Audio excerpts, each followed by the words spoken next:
Hello guys, full time at Anfield, Liverpool 1, Arsenal 1, and I will absolutely take that. It keeps Arsenal top of the league for Christmas, for a second year in succession.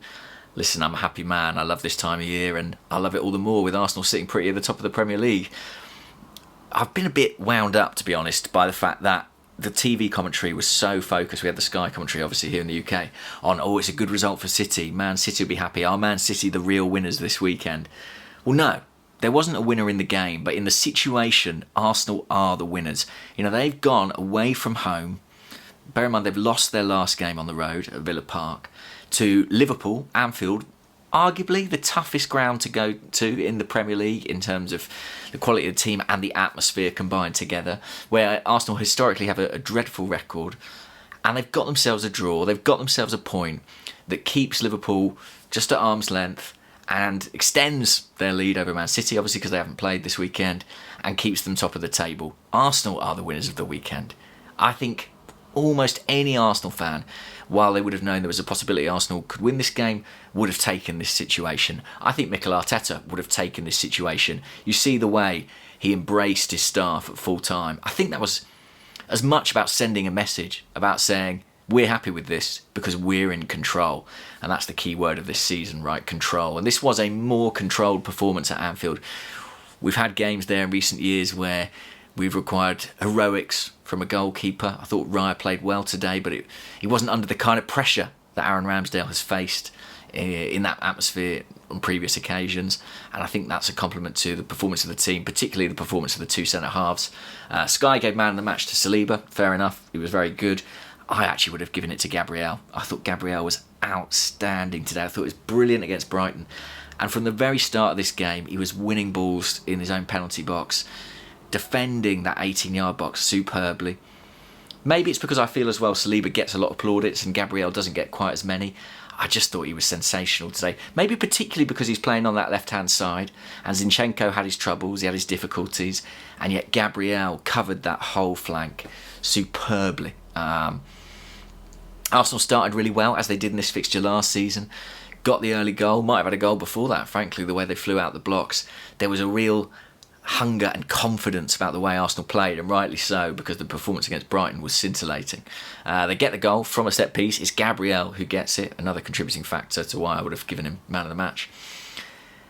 And I thought everything Arsenal did in the first kind of 20 minutes of the game was really impressive. You know, we were really brave in the press, intelligent in the press, direct with our passing, playing through lines. Loved it. I really enjoyed it. Liverpool, obviously grew into the half a little bit, and Zinchenko was the weak area of the team. That is the side of his game where he's not so strong, and Zinchenko against Salah is a bit of a mismatch. And so it proved on the goal, really good long pass. Great play from Salah, unbelievable finish. Could Zinchenko have done better? Maybe.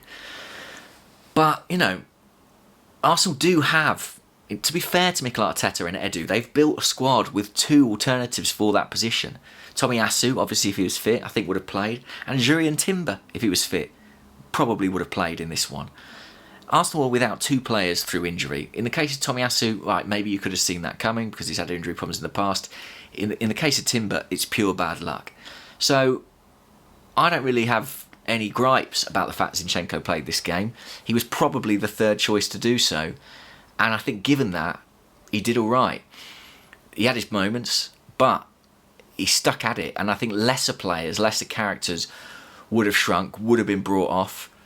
He played through. I think that tells you that Arteta has concerns about Kivior as a left-back potentially in that situation as well, up against Salah. I think the quick footwork for a guy who's used to being at centre-half would have been tricky. And maybe doesn't want to expose him in that way. But Zinchenko, he stabilised in the game and he never, ever, ever lost confidence. And that's him for you all over. Sometimes he can be overconfident, I think. But yeah, he has got that enormous reserve of self-belief to call upon. Would Mikel Arteta have started him in his ideal world? I don't think so. But it's a great goal from Salah. And they have players, I think, in Trent and in Salah who have astonishing individual quality. Individual quality that is good enough to win games almost alone. I love our play. I love our collective play. I don't know if we have anyone in that kind of Salah category but there are only probably half a dozen of those players in the world. And having him doesn't guarantee you win anything, Liverpool have come close plenty of times, but is it just the one Premier League with Salah in their ranks? So an important facet to winning the league is having a good collective game, and Arsenal certainly have that. Listen, there were some fine margins today. I thought Odegaard should have had a penalty given against him, I have to say. We're all quick to point out when refereeing decisions and VAR decisions don't go in our favour. I think that was one that absolutely did. I think if it was an Arsenal appeal for a Liverpool handball, I would be losing my mind at that.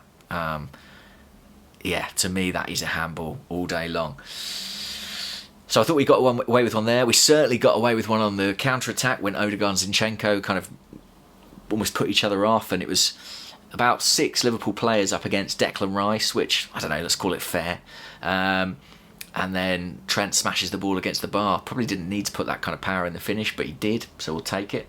We had moments at the other end. I thought Trossard came on and did well. Eddie came on and did pretty well, made some important defensive contributions. Saka was constantly a threat. His battle with Tsimikas was quite spiky. I think there was a bit of aggro between them. And the battle with Jones was good as well, because obviously right-footed player on the left, Saka wants to go inside, but I thought Saka had the better of him and might have created a goal. One or two times on the bench where we were in the match where we were on our heels in the penalty box. Maybe could have gotten the end of some of those balls across. I thought Declan Rice was outstanding again. I've spoken about the centre-halves. Full-backs, it's really tough at Anfield. I do think it's a tough game for a full-back at Anfield, and I think there's a very good possibility that if Tomiyasu and Timber were fit, they both would have started this game. Given that, I thought White and Zinchenko did okay. Havertz very good again. Martinelli, I thought in the first half, so brilliant. The courageous dribbling, carrying the ball, a constant threat. I just thought he really tired. But as I say, I thought Trossard came on and did well. Listen, it's a really good point. I think I'm really happy with that. We lose Havertz to a suspension for the next game at home to West Ham. 5 bookings. But yeah, feel good about that. And that'll be a big game for Declan Rice, obviously. He'll be furious about the way it went for him when he came on there in the Carabao Cup. He'll be determined to put it right at the Emirates Stadium. I'm just, before I go, going to finish by saying thank you all for watching the videos. Merry Christmas to you, whether you celebrate Christmas or if not, just have a wonderful festive period and have some good time off with the family. That's what I'm going to hopefully be doing. As I say, we'll be doing Arscast Extra tomorrow and then kicking back and hanging out with the missus and the baby. Can't wait. And yeah, sending lots of love to you. It's a lovely time of year and made all the more so by Arsenal being top of the league. I'll take it and I'll see you next time. Cheers guys. Bye bye.